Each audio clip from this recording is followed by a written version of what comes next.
Švajcarski tužilac prezentovao je Orićevoj odbrani razloge hapšenja, a oni se poklapaju sa onima koji su prezentovani nakon što je Interpol Srbije u februaru prošle godine raspisao crvenu potjernicu za njim. Riječ je o osumnjičenju za počinjenje ratnih zločina nad Srbima u Podrinju 1992. godine i to u srebreničkom mjestu Zalazje. Nakon njegovog izjašnjenja o ekstradiciji, on je odbio ekstradiciju i po tome, dakle, po zakonu dobijate 14 dana roka, odnosno 15 plus ovaj dan što je zadržan tu, dobijate roka da dokažete zašto osporavate ekstradiciju za Srbiju, u ovom slučaju riječ je o Srbiji.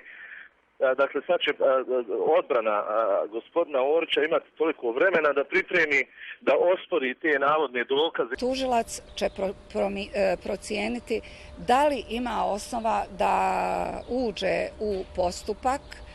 On može odbaciti ili odbiti postupanje ukoliko ono bude povodom potjernice koja je protestovana i koja je brisana.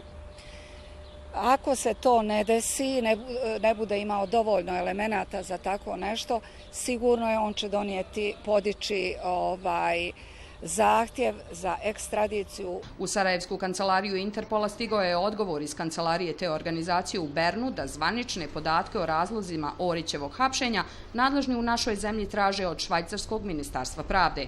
Iz našeg ministarstva pravde, s druge strane, stiže potvrda da je Interpolova potjernica za Orićem brisana. Po toj potjernici uopšte nije moglo djelovati niti hapsiti.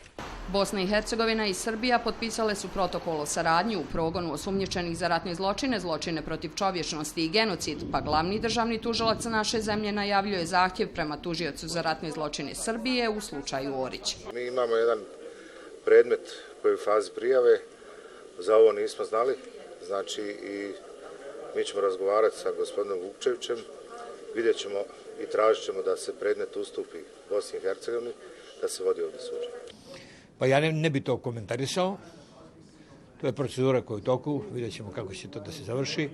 Orićeva pravna zastupnica kaže kako je iz Haškog tribunala dobila potvrdu da će taj sud dati ocjenu da li se eventualno podizanje optužnice protiv njega u slučaju ratnih zločina nad Srbima u srebreničkom mjestu Zalazje može smatrati dijelom Haške optužnice po čijim je navodima Orić pravosnažno oslobođen krivice.